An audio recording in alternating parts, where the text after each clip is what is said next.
Hello, Recovering Perfectionist. I'm Claire Riley, and you're listening to episode number 79 of the Recovering Perfectionist podcast.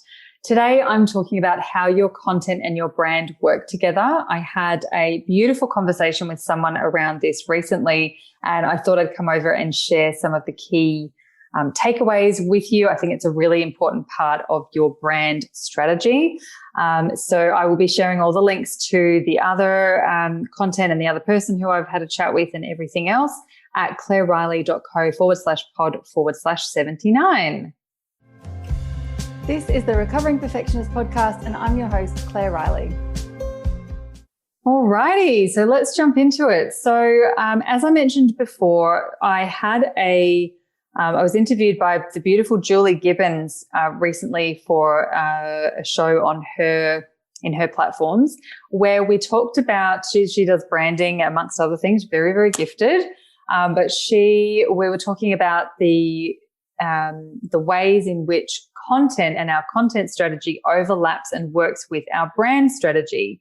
And it's something that we probably don't talk about all that often, but something that I'm pretty passionate about. So I wanted to come over and just share some of the thoughts and some of the things that we kind of talked about on that episode here as well. I will add the link to Julie's show in the show notes as well, so you can go and check out the full information over there as well.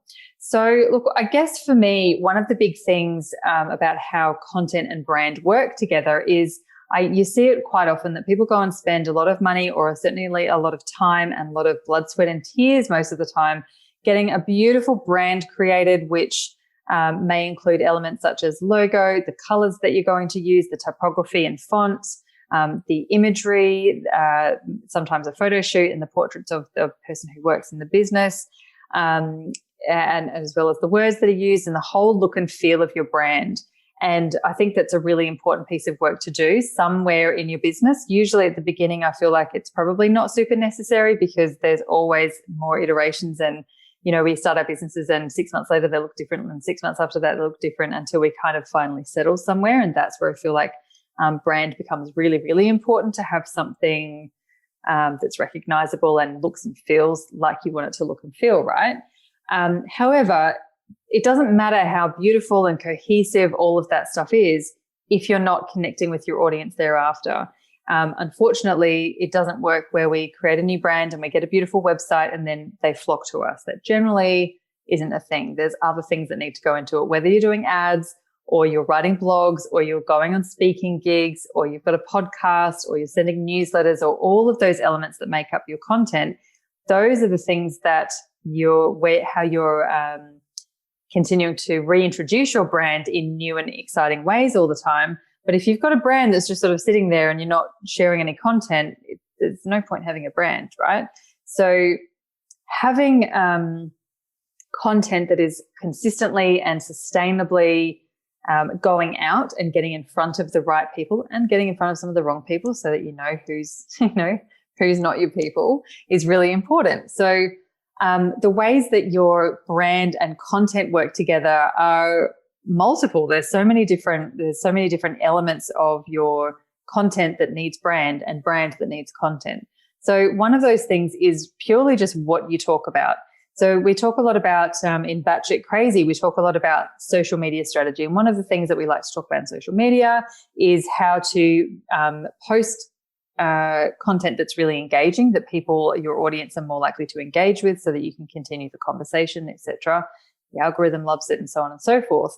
And what I see a lot of businesses doing purely to get their engagement is to ask these viral questions, which have absolutely nothing to do with their business. They're not in the context. If I only read those things, I wouldn't have a clue what you did with your business. Like one here and there, maybe one a month, I'm totally cool with, because it's fun and, it does what it needs to do engagement wise. But if you're only doing those sorts of things, it just becomes confusing and it doesn't really make sense. So what you talk about forms part of your brand, right?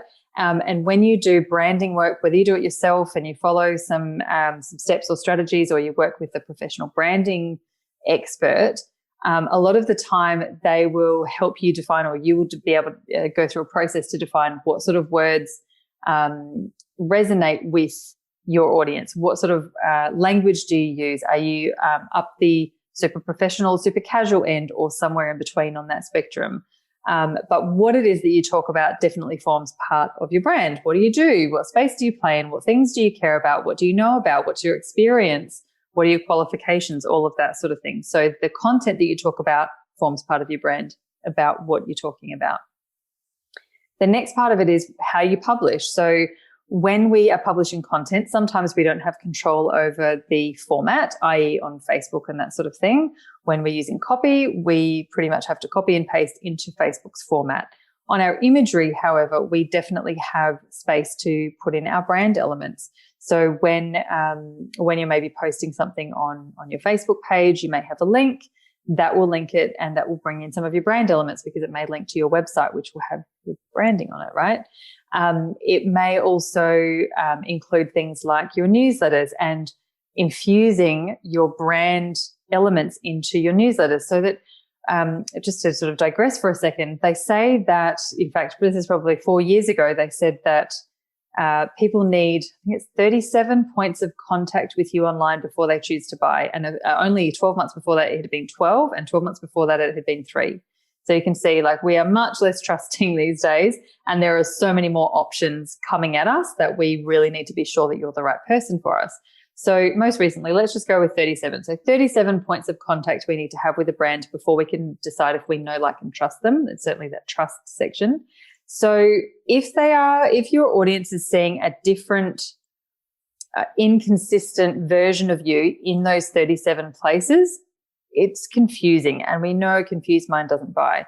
So when you're putting your content out there, whether it's newsletters, webinars, speaking gigs, maybe things in the post or printed materials, they're looking at your website, they check out your blog, they follow you on social media, all of those sorts of things. It's incredibly important to have a really familiar and consistent look and feel for in all of those spaces, so that people are like, oh, there she is again. Oh, there she is again. Oh, there she is again. Not like, I think I've heard that name, but I'm not sure where she's from. And I thought she had green and pink in hers, and now she's doing black and green, that sort of thing. So we want to keep it really consistent with your content, with your branding, right? You can see how that works really, really beautifully together.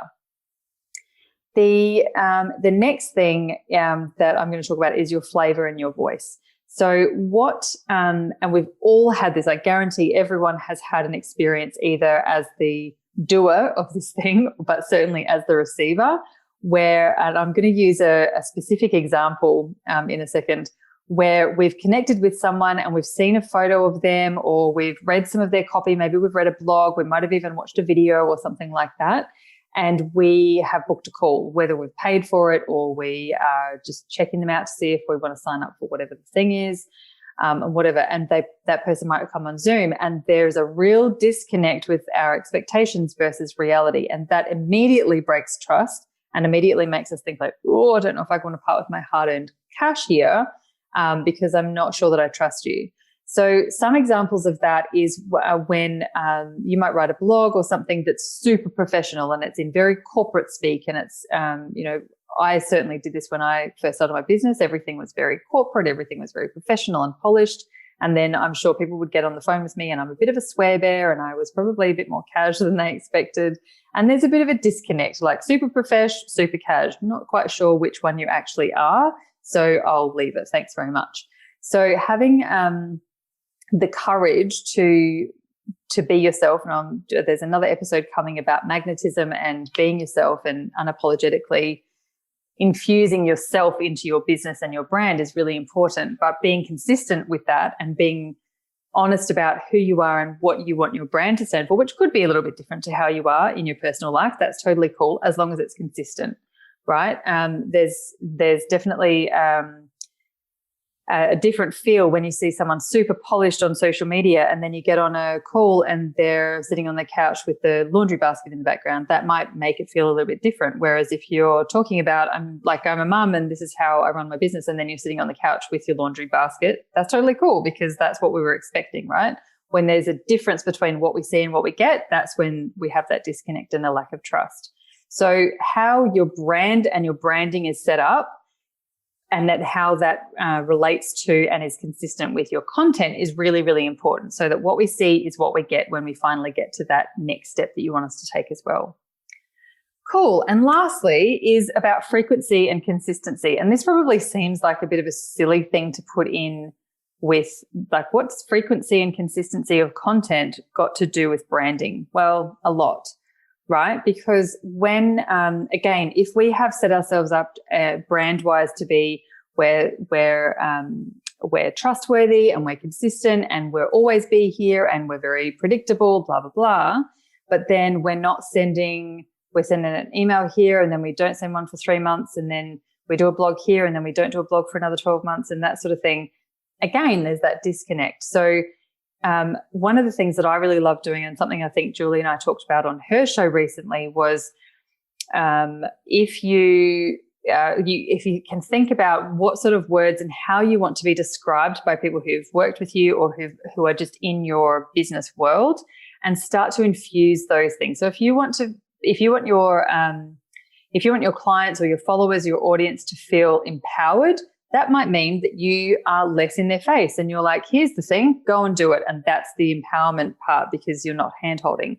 If you want them to feel like they've had that 100% warm, huggy accountability sort of thing, then you will definitely be contacting them more often, because you want them to feel like you were with them every step of the way. So how some of those brand elements and those brand feelings and emotions of how you want your audience to feel and how you want to describe the experience of having worked with you absolutely plays into the frequency, consistency, and content of what actually gets out into the world. It's a really, really big one. So there's lots of things in there, and I've talked very fast and I've definitely run out of my voice by the end of that episode.